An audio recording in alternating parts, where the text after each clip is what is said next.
হে এভৰিৱান, আজিৰ ভিডিঅ'ৰ কেইটামান ইংৰাজী শব্দৰ অসমীয়া অৰ্থ হ'ল ৱাটছ। ৱাটছ মানে ঘড়ী বা চোৱা বা লক্ষ্য কৰা। লুম মানে তাঁতশাল। তাৰপিছত লংবিন মানে লেচেৰা। তাৰপিছত আছে কৰিয়াণ্ডাৰ মানে ধনিয়া।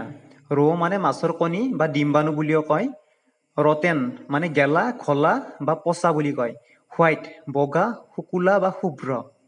ডেট মানে খেজুৰ বা খাজুৰ। চিনেমা মানে চলচ্চিত্ৰ বা বোলছবি। তাৰপিছত আছে নেশ্যন মানে ৰাষ্ট্ৰ। শোল্ডাৰ মানে কান্ধ বা কাণ বুলিও কয়। বন মানে হাড় বা অস্থি। ফিচ বন মানে মাছৰ কাঁইট। পুল মানে টনা। তাৰপিছত আছে মেডিকেল মানে চিকিৎসালয়। ৰিজ গুড মানে জিকা।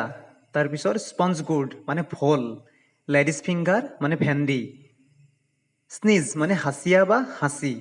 তাৰপিছত আছে ব্ৰিজ মানে দলং বা সেতু বা সাঁকো। আজি এইখিনিয়ে। ভিডিঅ'টো চোৱাৰ বাবে ধন্যবাদ।